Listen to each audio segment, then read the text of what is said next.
ይህ የሙዚቃ ቡድን ጋር ተያይዞ ለረጅም ዓመታት የብዙዎች ሐዘን የሆነ ጉዳይ አለ።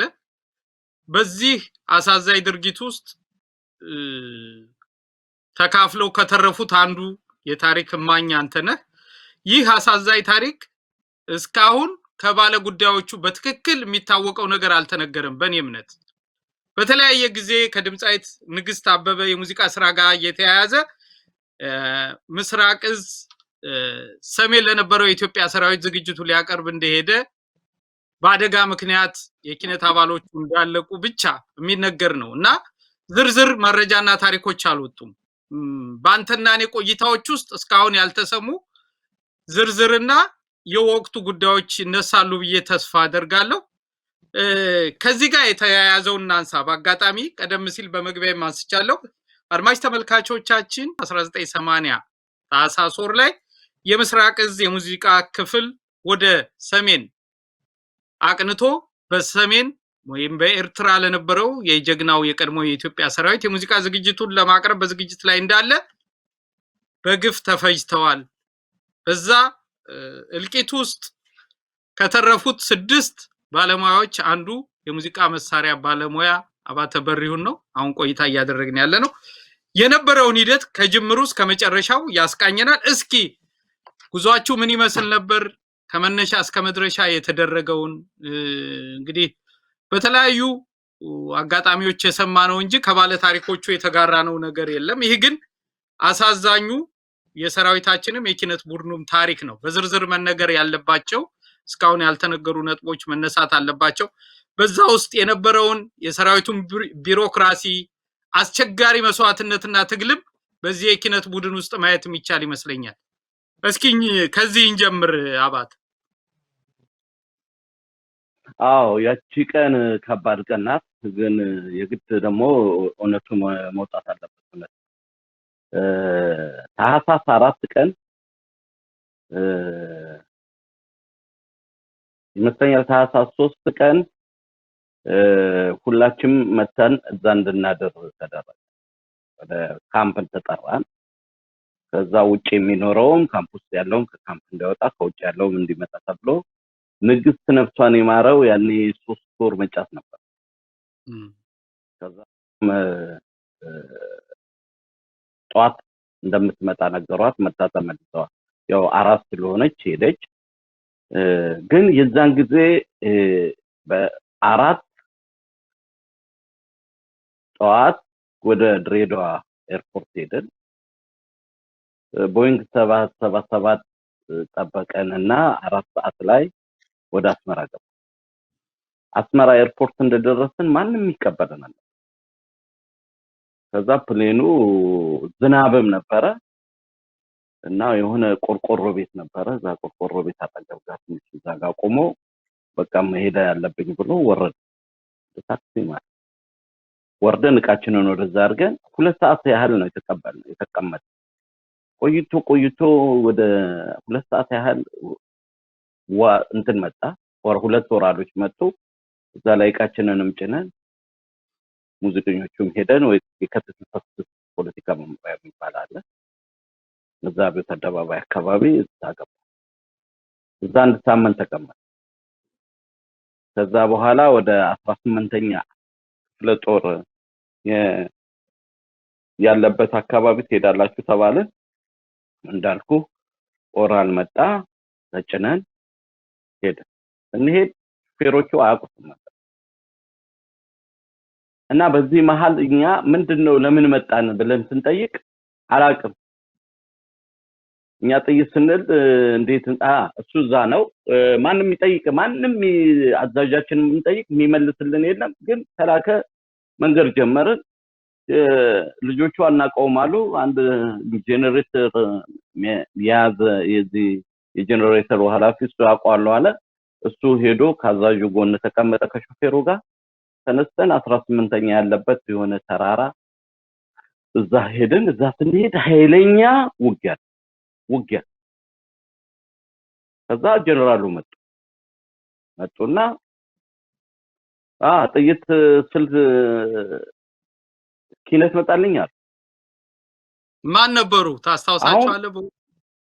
አላስታውሳቸውም በፍጹም። ከዛ እኔ አልሄድኩም። አየህ ያናገሯቸው የነፍሳቸውን የማርሻ አለቃ ተረፈ ናቸው። ከዛ ሲመጡ ነው እኔ እንግዲህ ከዛ ነው የሰማው።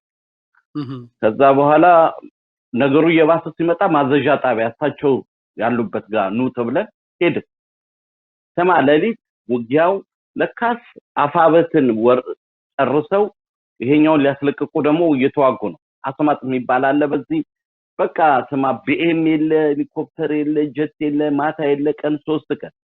ከዛ እንደምንም በሶስተኛ ቀን እነዛ ገለል ሲሉ እኛ አስማጥ በሚባለው አሳልፈው ወደ አፋበት አጃቤ የለም ምንም የለም።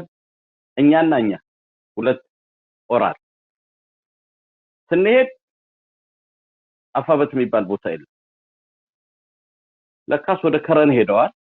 አየ ጦሩ የነበረው ግንባር ነው መለብሶ ምናምን በሚለው ነው የነበረው። ከኋላ ነው የመጡት ነው የሚባለው። ከኋላ ያለውን የድርጅቱን ዋናውን ስለተመታ ከፊት ያለውም አልፏል ወደ እኛ ከሁሉ ጀርባ ነን። ከጦሩ ከዛ ደግሞ ሻቢያው ከዛኛ ነን። ከኛ በኋላ ምንም የለም። እንደምንም ሹፌሩ ያ ሰውዬ ያቋዋለው በሚል እየተደናበረን ጧት ብቻ አንድ ቀን ሙሉ ተጉዘን ማታ 4 ሰዓት ከምናምን ገባን። ማለት 4 ሰዓት ስለ 10 ሰዓት በኢትዮጵያ ማለት ስንገባ ልክ የሆነ ካምፕስ ነው የገባነው። የኢትዮጵያ እግር ኳስ ነበረ አፍሪካን ምናምን ጨዋታ ነበርና ዳኞች ወደ መሃል ገቡ ይላል ራዲዮ እና ሰው ማይም የለም። ሁሉም ራዲዮን ጆሮ ላይ አድርጎ ብሔራዊ ቡድኑን ነው የሚጠባበቅ። እንደወረድን ከናባራችን እኛም መስማት ጀመረን። ልክ ኢትዮጵያ ስታሸንፍ ከተማው ቀውጢ ይሆናል። ቀውጢ ለምን ሁሉም ተደበላልቆ ገብቶ ነበር ከረኑ። ከዛ በኋላ ማታ አራት ሄደን ሁሉ ነገር ከተረጋጋ በኋላ የሆነ ሀረገወይን ሆቴል ይሁን ምናምን ከረን ውስጥ አንድ በረንዳ ያለው ትልቅ ሆቴል አለ። እዛ ሄደን እራት ከበላን በኋላ እኛ ሂዱ ተባለን።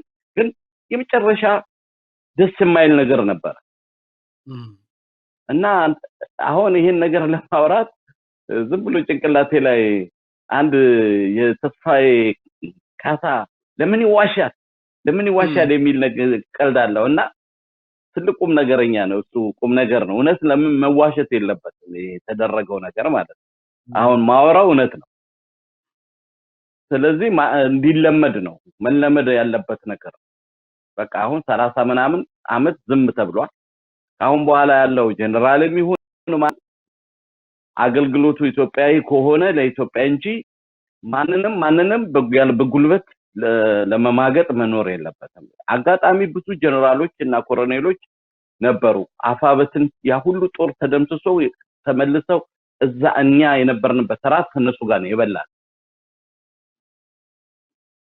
እዛ ውስጥ የሚያወሩት ግን የ14ኛ ክፍለ ጦር የከረም ዙሪያ ጥበቃ ኃላፊ ኮሎኔል ማን የሚባል በኋላ መንግስቱ ከገደላቸው አንዱ ከተገረሸኑት አንዱ እሳቸው ሴቶቹ ይቀመጡና ወንዶቹን ላካቸው ነበር አዛዡን ጠርተው ያሉ እንደሰማሁት። ከዛ እሳቸው ቆይተው እንዴት ይሆናል ይሄ ነገር ብለው ነው እንግዲህ ወደ ካምፕ እሳቸው አልመጡም። እኛ ሄደን ቆይተው መጡና ለጌታቸው ነፍሱን ይማረው ምን ይሉታል፣ አይ ጥሩ ጊዜ አይደለም እግዚአብሔር አንድም ስራ አልሰራንም። ስማ እንግዲህ አስመራ ከገባን ጀምሮ አንድ ሙዚቃ አልተጫወተም። ስንገባም ዝናብ ነው የጠበቀን። እንደገና ደግሞ በየግንባሩም ሄደን በየቦታው ስንወሸቅ ነበር። ሲልኩንም ከጀርባ ነው የሄድነው። ለምን እንደገባን አንድ ሰው አቅ ለምን እንደተጠራን አንድ ሾው አላቀረብንም።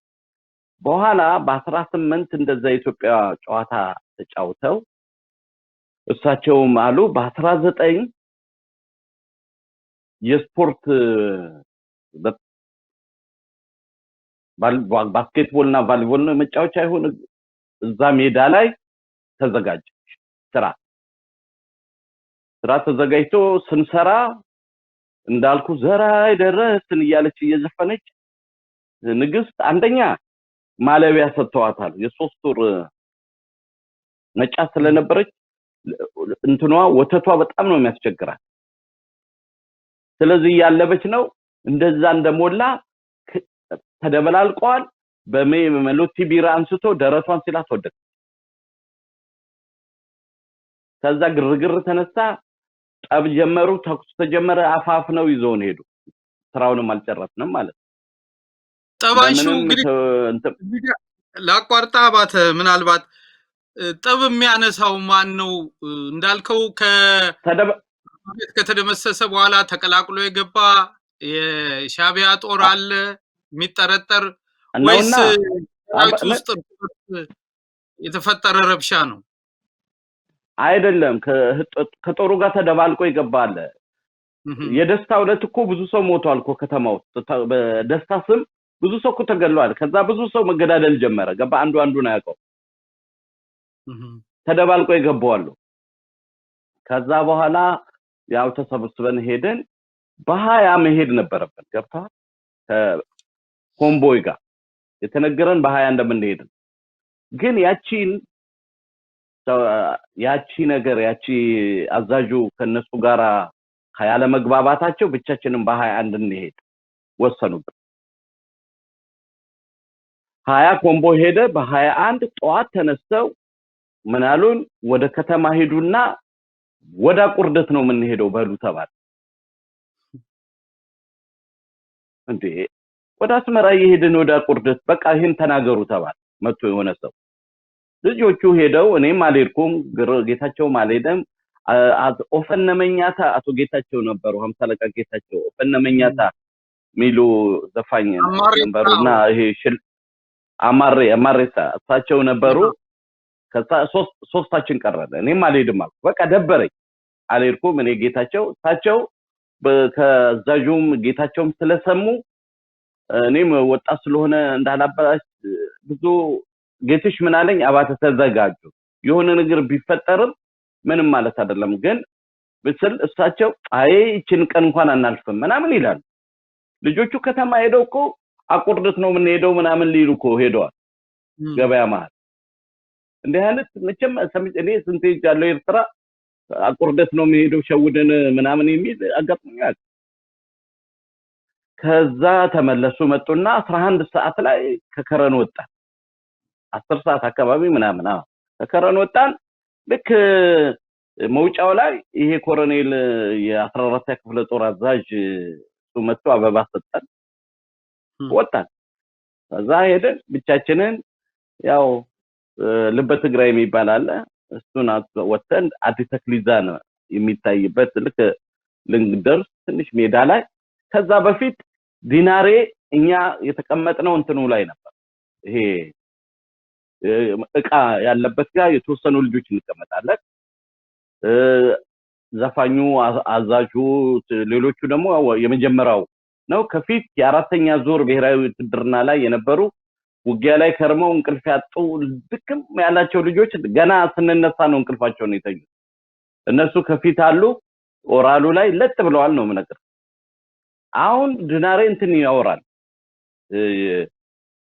የጀግና መጽሔት አግኝቶ ስለ ጀግና ገድል እዛ ይጻፍ ነበር ድሮ እና የናደውዝ ላይ ያ ጀግና ሰራዊት እውነቴን ነው የምነግርህ ያ መጽሐፍ ሳነበው እጃቸውን እያወጡ ነበረ የኢትዮጵያ ባንዲራን ለብሰው ሚንከባለሉት ቦምብ ላይ ሌላ ሰው እንዲያልፍ የነሱ ፎቶ ያለበትን ያነብልን ነበር እና የፓራ ኮማንዶ ኮፍያ አድርጓል እሱ።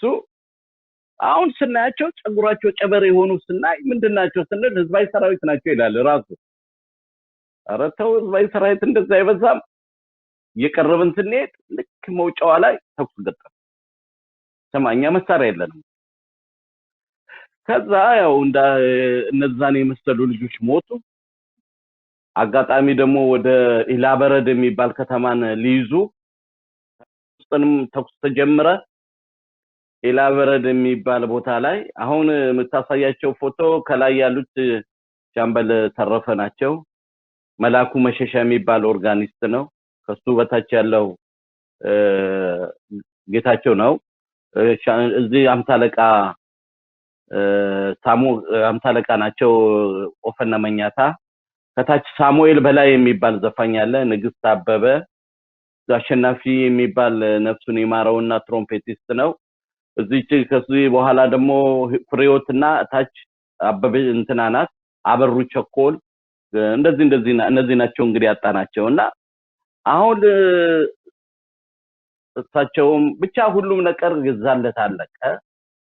ንግስት እና እኔ አንድ ላይ የሆነ ሄሊኮፕተር አየን ወደ ኢላበረድ የሚሄድ ለውጊያ የሚሄዱ አዩ። እኛን እየደበደቡ እንደሆነ እዛው ቀርተው ወደ እነሱ ሲተኩሱ እነዛ ሄዱ። ሄሊኮፕተሮች መጥተው ይዘውን ሲሄዱ ንግስት ትንሽ ህይወቷ ነበር እና አጠገቤ እኔና እሷ በአንድ ሄሊኮፕተር ሆነን ሄሊኮፕተር ላይ ነው የሞተችው።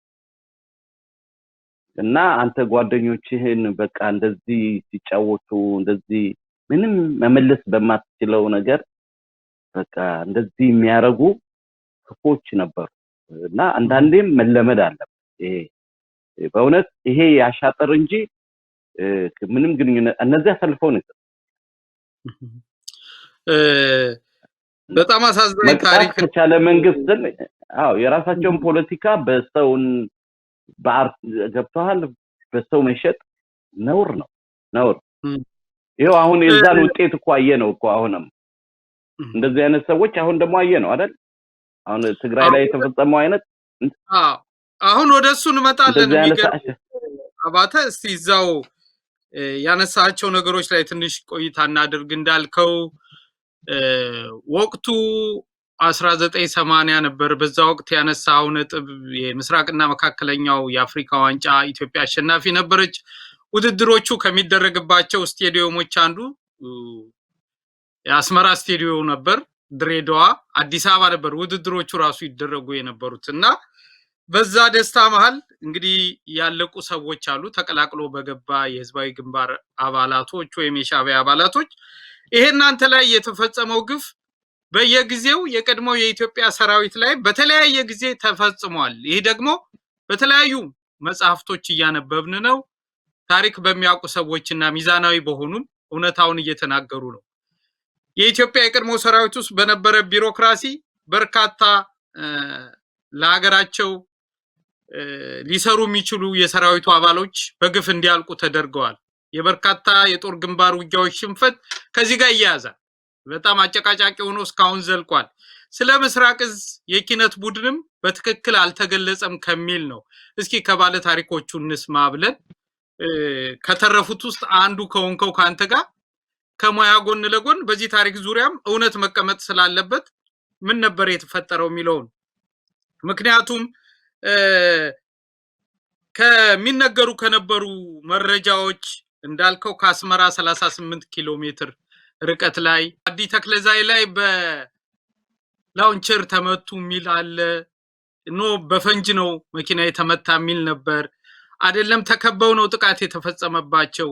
በትክክል ሴራ እና ደባ ነበረው። ምክንያቱም በአጀብ መሄድ ሲገባቸው ያላጃቢ እንዲሄዱ የተደረገው አንዱ ዋንኛ ማሳያ ምክንያት ነው። ከዛ ውጭም ደግሞ በሄሊኮፕተር ወይም በአውሮፕላን ወይም በሌላ በተሻለ መጓጓዣ ኪነት ቡድኑን ማጓጓዝ ይቻላል ነበርም ወይ? ብዙ የሚነሱ ጥያቄዎች አሉ። ስለዚህ ከዚህ ጋር ተያይዞ ያተራረፋችሁ ሁኔታ አሁን እንደሰማሁት እሱን አግኝቼ ማረጋገጥ አልቻልኩም፣ አዝናለሁ። በህይወት የለም ዲናሬ። እሱ ለምሳሌ አስከሬን ለብሶ እንደተረፈ ይናገራል። ያንተና የንግስትን አሁን መትረፋችሁንና በሄሊኮፕተር መሄዳችሁን ነው ያነሳል። ግን አተራረፉ ምን ይመስል ነበር በወቅቱ? እንዲያው ሀዘኑ ታሪክ በትክክል መቀመጥ ስላለበት ብዬ ነው። ይኸውልህ አሁን እኛ አንጥክ እንደደረስን አዲ ተክሊዛን እንደ ልበ ትግራይ የሚባለውን እንደወጣ ተራራ ያቆምና ትንሽ ሜዳ አለች፣ ክፍተት አለው። ከዛ ደግሞ ትንሽ ተራራ አለች። ከዛ ወደ ዳገት ወጥተ ነው፣ ከዳገቱ ላይ ነው አዲ ተክሊዛን ያለው። አሁን እኛ ልክ ከዚህ እንደወጣን ዝም ብለውን ሁለተኛው ተራራ እንደወጣ የመጀመሪያውን ንግስት ምናምን ያሉበትን መጡት። ከዛ በኋላ እዚህ ጫካ አለ፣ እዚህ ገደል ነው ያለው። ገደል አፋፍ ላይ ቆይተናቸዋል። ከጫካ ወጡ እነሱ። አሁን እኔ አንድ ተሾመ የሚባል ልጅ የተወዛዋዥ ነበረ፣ አንድ አስፋው የሚባል ጊታሪስት፣ ሶስታችን ወደ ጫካው እየሄድን እያለ ልጁ ረጅም ነው። ከጫካው ላይ የወጣው ሰው ሲለው ግንባሩን መታውና ወደቀ። ሲወርቅ እኛም አብረን ወደቀ። ከዛ እኔ እየተሳብኩ ወደ መኪናው ጋር ሄድኩ። መኪናው ማለት ሁለተኛው ማለት እኛ የነበርንበት። አሁን ያኛው ወጣ ስላለ እዚህ ተራራው መሃል ላይ አለ። አሁን እዛ ተራራው መሃል ላይ ያለው ሲሄድ እዛ ላይ ንግስት አበሩ ሁሉም መኪና ውስጥ ኦራል ውስጥ ወርደው ከነሱ እኛ ያልነበረ የቆመ ኦራል ከታች ገብተዋል። ከታች ከመኪናው ውስጥ። አሁን እኔ ከጎን ቆምኩ። አንድ ፍሬዎት የምትባል ነበረች። እሷ ያለች መጣችና ድፍት አለች፣ ግንባሯ ተመታለች ማለት። ከዛ በቃ መቁጠር ሆነ። ሰማ አሁን እኔ ግራ ገብቶኝ እኔ ዞረብኝና ወደ ከረን መንገድ ሲሄድ ይሄ ጄነሬተር ይዞ የነበረው ሰውዬ ጄነሬተር እሱ አመጣና እሱ ቦታ ላይ አርጎኝ እሱ የሆነ አንድ ኡዚ ነበረው፣ ኡዚ የሚመስል መሳሪያ ነበረው። ስኬት እንዳገኘ አላውቅ። እሷን ይዞ ሲሄድ እሱን መጥቶ እያነከሰ ወደዛ ሄደ እና ወደቀ። ከዛ ነው እዛቸው ቁጭ እንዳልኩ እግሬ ላይ የሆነ ቦምብ ነገር እግሬ ላይ አረፈ። ከዛ ስመራው ሰማ ራቅ ብሎ ሲፈነዳ ይሄ በዚህ ገብተው እዚህ እግሬ ስር እስካሁን አለ የቦምቡ ፍንጣሪ እስካሁን። ከዛ ትንሽ ቆይቼ ቦታ ስለቅ ከዚህ ጋር የመታኝ ጥይቱ እጄን ቢሰብረው እኔ እንጃ እንዴት እንደተረፈ። እጄ እንደዚህ አይልም። በቃ እዚህ ጋር መጣ። ደግሞ ያኔ በጣም ስብረት ነበርኩ፣ በጣም ቀጭን ነበርኩና ልጥፍ አለ እዚህ ጋር። ከዛ ተመልሼ እዛች ቦታ ላይ ቁጭኩና ወደኩ። ከዛ አልተነካ። ከኔ በፊት አቶ ጌታቸው ነበሩ፣ አቶ ኦፈነ መኛታ የሚሉት እሳቸው ነበሩ። እና እሳቸውን ለሁለት ሰማ ይዘውን መሄድ ከሚፈልጉ ኖሮ ይዘውን ይሄዳል። ለሁለት የሰው ልጅ እንደዚህ ይዘላል። እኔ አያቸዋለሁ ከሳቸው ጀርባ እኮ እኔ ይሄ አስፋልቱ ነው እኔ እዚህ ነኝ እሳቸው እዛ። ከዛ ትንሽ ቆይቶ ማን አሁን ደጀኔ እግሩ ተቆርጧል። ይሄ የቻይና ጥይት አለ እንደዚህ የሚተኮሰው እሱ መጥቶ እግሩን ያዘው ሲነጥቅረው ጫማው ቀረ። እሱ ያነከሰ እነሱ ጋር ንግስት ጋር ገባ። አሁን እንትኑን መጥቶ ነዳጁን መታው አለኝ። እሱ ሲያወራ መጥቶት ያኛው መኪና እየጨሰ ነው አስበው እየነደደ ነው በእንትን ተመቷል በላውንቸር ነገር ተመቷል። መታውና ቦምብ ወርውሮ ሄደ። እንዲነዱ አሁን ደጀኔ እዛ አንድ ብሔራዊ ውትድርና የነበረ ልጅ አለ እሱ የሞተብኝ በሱ ጠበንጃ መታው ወደዛና ወደ ተቃጠለው መኪና ሄደ። ቦምቡ ፈነዳ። አሁን ያ ንግስት ቅርብ ናት ለእንትኑ የመጀመሪያው ሞተር ውስጥ ጋር ስለነበረች ቅርብ ስለሆነች ያ ነዳጅ ከስሯ ስለነበረ ያ የፈሰሰ ጡቷም እንትኗ ወተት አለው አይደል እሳቱ አትሬ ይልጣታል። ገብቷል። በዚህ ላይ ተመታለች መሰለኝ። እሱ ሁለቱ ጎን ለጎን ነበሩ። ከዛ ከስንት ሰዓት በኋላ ነው ስማ እንትኑ ይመጣ እነዚህ ለኛ ሰው የደረሰል። ከዛ ተቀስቅሶ ግማሹ ሞቷል። ዲናሬ መላኩ መሸሻ ይሄ ኦርጋኒስቱ የሆነ ደግሞ ሳሚ ሳሙኤል ዘፋኙ አንድ ላይ ነው ወደ የሮጡት። በዚህ ሲመጡ በዛፉ በኩል እኛ ወደ ዛፉ እንደሄድን እነሱም ወደ ተራራው ነው። ልክ ከዛ ሁለቱ ተገድለው ወድቀዋል። ዲናሬ ግን ወደቀ ገደል ውስጥ ማለት በቃ ዲናሬ ዞሮ ተራራውን እኮ ነው በስንጥቅ የመጣው በኋላ እና እሱስ ባይወርቅ ኖሮ አይተርፍም ነበር። እስቲ እንዲያሉ ጨረሱን። እስቲ ከዛ ስሜት ለመውጣት እንሞክርና ሄሊኮፕተሮቹ ሄሊኮፕተሩ ወይም አንተና ንግስትን ወደ ወገን ጦር እነዚህ የተረፍነውን አዎ ወደ አስመራ ይዘውን ሄዱ የተረፍነውን አዎ በወቅቱ 23 ያህል አባላት የነበሩት ነው የምስራቅ እዝ። ከዛ መካከል ቀደም ሲል በፎቶግራፊ ያያችኋቸው 17ቱ አልቀዋል፣ 6ቱ ነው የተረፉት። እስኪ ምን ተባላችሁ? የተረፋችሁትን በመንከባከብና የተፈጠረውን ችግር በተመለከተ ወታደራዊ አዛዦች ምን አሏችሁ? የነበረው የንግስትስ መጨረሻ ከማለፏ በፊት ያለችው ነገር ነበር ወይ? እንዲያው ከዛ ፍጅት ተርፋችሁ አስመራም ይሁን ሌላ ከተማ ስትገቡ ምንድን ነበር የተፈጠረው? ምን አሏችሁ አዛዦችስ? አጠቃላይ እናንተም ስሜት የነበረው ሁኔታ እስኪ ትንሽ እናስታውሰው። እሱን ደግሞ አባት እኔ ሆስፒታል እዛ የተወሰነ ቀን ቆየን። እኛ በተመታን በጠዋቱ እኛ ገባን ማለት ነው። ማታው ነው። ጠዋት የመጣው መንግስቱ ኃይለማርያም ኮሎኔል መንግስቱ ፕሬዝዳንቱ መጡና በያልጋችን ላይ በቃ ይዟቸው የተፈጠረው ነገር በጣም አዝነዋል።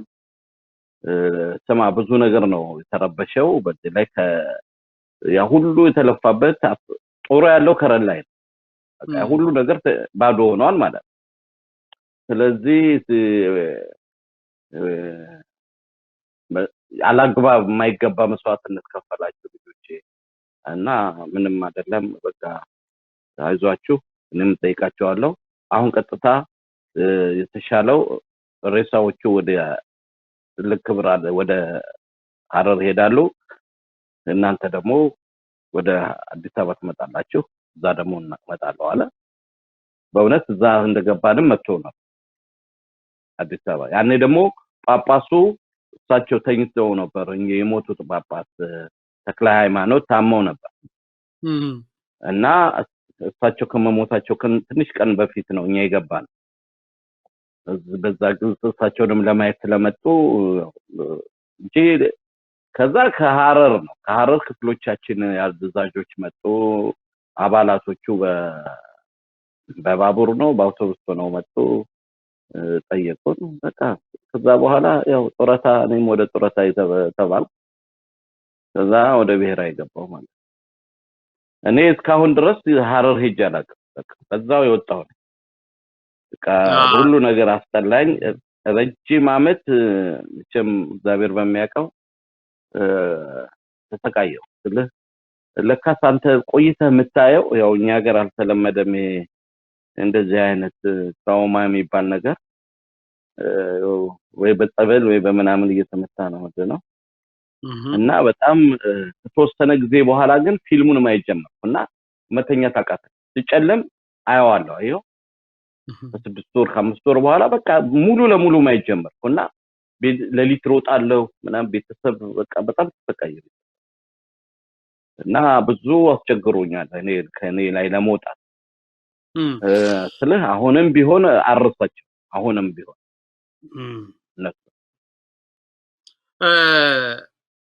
በጭራሽ በኢትዮጵያ ታሪክ የሚረሳም አይደለም የተፈጸመው ግፍ ፍጅት ነው የታሪካችን አካል ነው ትውልድ መመርመር አለበት ሁሌም እውነታውን ለማወቅ ቀደም ሲል እንዳልከው የአገሪቱ ፕሬዝዳንት ከነበረባቸው ውጥረትና አስቸጋሪ ነገሮች አንዱ ይሄ ነበር በተለይ በሰራዊቱ ውስጥ ያልተገባ መስዋዕትነት እንዲከፈል ከፍተኛ ቢሮክራሲ ነበር በአመራሩ ውስጥ እነሱ ታሪኮች በአንድም በሌላ መንገድ እየወጡ ነው እውነታው ለታሪክ መቀመጥ አለበት ከዚሁ ጋር ተያይዞ አባተ እንዲያው ከአስመራ ሳንወጣ በወቅቱ በጣም አስቸጋሪ ነገሮች ተፈጥረው ነበር የስሜት መረበሾችም አሉ እንደ ወታደራዊ ክፍልም ደግሞ የሚፈጠር ቁጣ አለ አሁን ምስራቅ እዝ የሱ ክፍል አባሎች ናቸው ሄደው እዛ ያልተገባ መስዋዕትነት የከፈሉት በጦር ውስጥ መጥፎ ስሜት እንዳይፈጠር ከፍተኛ ትግል ይደረግ ነበር በወቅቱ ደግሞ ማረሳው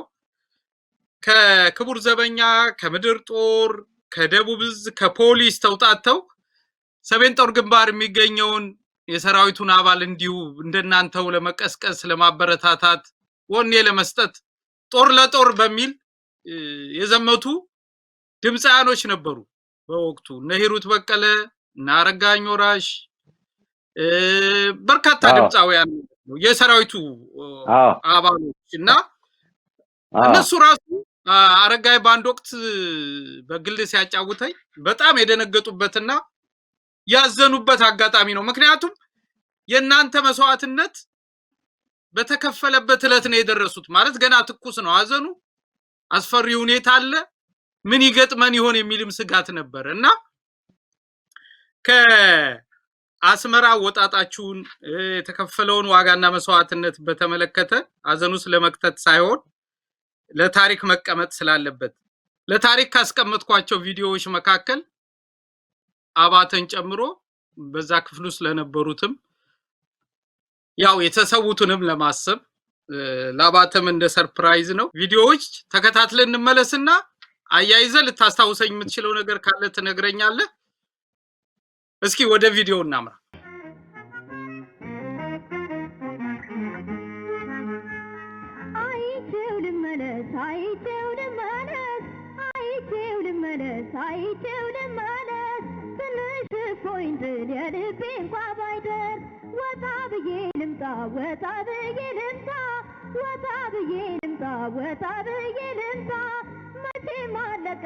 የሱ ፍቅር ታታ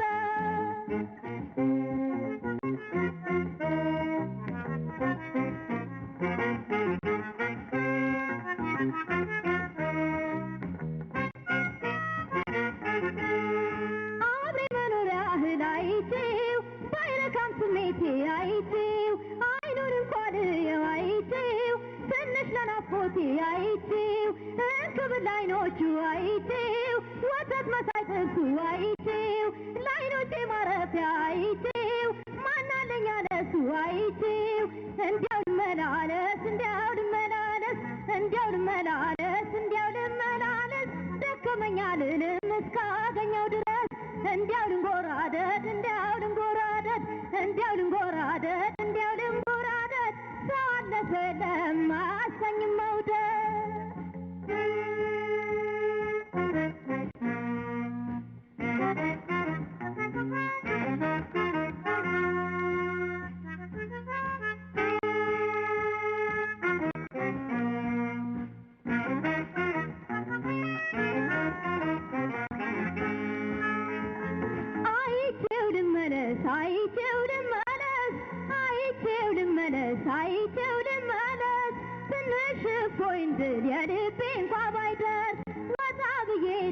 ወጣ ብዬ ልምጣ ወጣ ብዬ ልምጣ ወጣ ብዬ ልምጣ መቼም አለቀቀኝ የሱ ፍቅር ጣጣ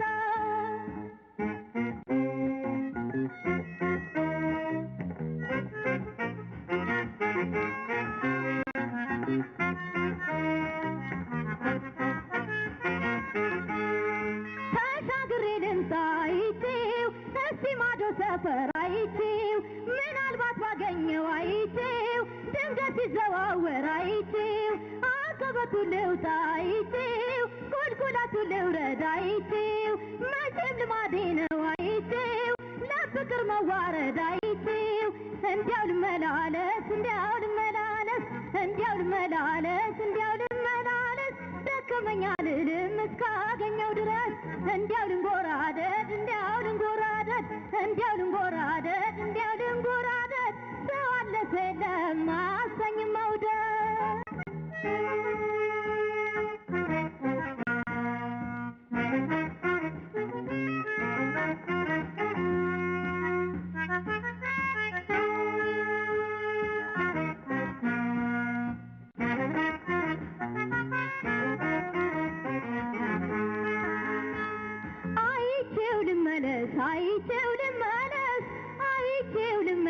አይቼው ልመለስ ትንሽ እፎይ እንድል የልቤ እንኳ ባይደርስ ወጣ ብዬ ልምጣ ወጣ ብዬ ልምጣ ወጣ ብዬ ልምጣ ወጣ ብዬ ልምጣ መቼም አለቀቀኝ የሱ ፍቅር ጣጣ